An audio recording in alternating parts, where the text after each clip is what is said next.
அனைவருக்கும் வணக்கம். அனைத்து மத்திய அரசு ஊழியர்கள் மற்றும் ஓய்வூதியதாரர்களுக்கு ஒரு முக்கியமான செய்தி. அதாவது அரசு ஊழியர்களுக்கு புதுப்பிப்பு தயார் நிலையில் இருக்கிறதாகவும், இரண்டாவது தவணை டிஏ அதிகரிப்பு எவ்வளவு மற்றும் ஜூன் மாதத்திற்கான ஏஐசிபிஎன் குறியீடு சம்மந்தப்பட்ட முக்கியமான தகவல்கள் எல்லாமே இந்த வீடியோவில் பார்க்க போகிறோம்.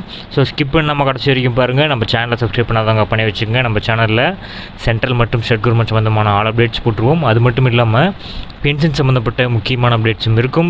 மறக்காமல் நம்ம சேனலை சப்ஸ்கிரைப் பண்ணிடுங்க. வாங்க வீடியோக்குள்ளே போகலாம். ஃபர்ஸ்ட் ஆஃப் ஆல் பார்த்தீங்கன்னா, மத்திய அரசு ஊழியர்கள் 7வது ஊதிய குழுவின்படி அவர்களது சம்பளம் குறித்த ஒரு முக்கியமான புதுப்பிப்பை பெற உள்ளனர். ஜூலை 2024ற்கான அகவிலைப்படி அதிகரிப்பு எவ்வளவு இருக்கும் என்பதை தான் இதில் பார்க்க போகிறோம். வழக்கமாக ஆண்டில் 2 முறை, அதாவது ஜனவரி மற்றும் ஜூலை மாதங்களில் அகவிலைப்படி அதிகரிக்கப்படுகிறது. ஜூலை 2024ற்கான டிஏ ஹைக் பற்றிய அறிவிப்புக்காக மத்திய அரசு ஊழியர்கள் தற்போது காத்துட்ருக்காங்க. இந்த அறிவிப்பு ஆகஸ்ட் அல்லது செப்டம்பரில் வரும் என எதிர்பார்க்கப்படுகிறது. பொதுவாக 6 மாத ஏஐசிபிஎன் குறியீடு எண்களின் அடிப்படையில் அகவிலைப்படி திருத்தப்படுகிறது.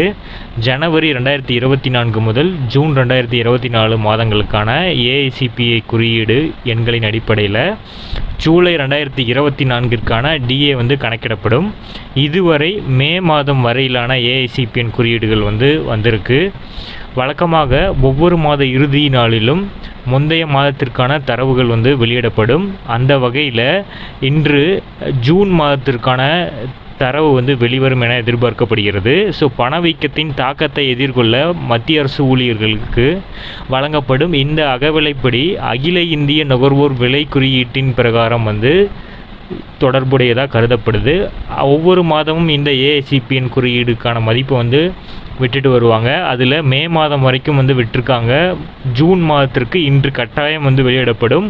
அதில் எவ்வளவு இருக்கும்னு பார்த்தீங்கன்னா, இப்போது ஜனவரியில் 50.84 அகவிலைப்படி உயர்ந்துச்சு. அப்போ ஏஐசிபிஎன் குறியீடு 138.9, பிப்ரவரியில் 139.2, 51.44 அகவிலைப்படி இருந்துச்சு. மார்ச்சில் 138.9, 51.95 மாறுச்சு. ஏப்ரலில் 139.4, அகவிலைப்படி 52.43, மே மாதம் 139.9, அகவிலைப்படி 52.91. அதாவது மே மாதம் வரைக்கும் அகவிலைப்படி 53% இருக்கிறதுக்கான வாய்ப்புகள் மட்டுமே இருக்குது. ஜூன் மாத தரவுகளும் இதே மாதிரி வந்துச்சுன்னா அகவிலைப்படி 3% மட்டும்தான் அதிகரிக்கக்கூடிய வாய்ப்பு அதிகமாக இருக்குது.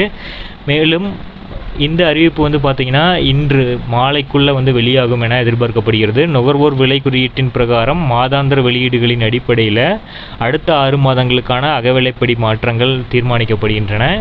அகவிலைப்படி அந்த ஏஐசிபியில் உள்ள ஏற்ற இறக்கங்களுடன் இணைக்கப்பட்டுள்ளது. நாடு முழுவதும் உள்ள மத்திய பணியாளர்களுக்கு பொருளாதார மாற்றங்களுக்கு ஏற்ப நிதி வசதி கிடைப்பதை இது உறுதி செய்கிறது. ஜூன் மாதத்திற்கான ஏஐசிபிஎன் குறியீடு வந்த உடனே நம்ம சேனல் அப்டேட் பண்ணுவோம். அந்த ஜூன் மாதத்திற்கான ஏஐசிபிஎன் குறியீடு வந்ததுன்னு எவ்வளவு அகவிலைப்படி உயரும் அப்படிங்கிறத நம்ம முன்கூட்டியே தெரிஞ்சுக்கலாம். அதனால் நம்ம சேனலை மறக்காமல் சப்ஸ்கிரைப் பண்ணி வச்சுக்கோங்க. நம்ம சேனலில் எல்லா அப்டேட்ஸும் உங்களுக்கு உடனடியாக சேரும். பக்கத்தில் இருக்கிற பெல் ஐக்கானையும் ப்ரெஸ் பண்ணி அதில் ஆல் அப்படிங்கிற ஆப்ஷனையும் கொடுத்து வச்சுக்கோங்க. தேங்க்யூ. அனைவருக்கும் வணக்கம். அனைத்து மத்திய அரசு ஊழியர்கள் மற்றும்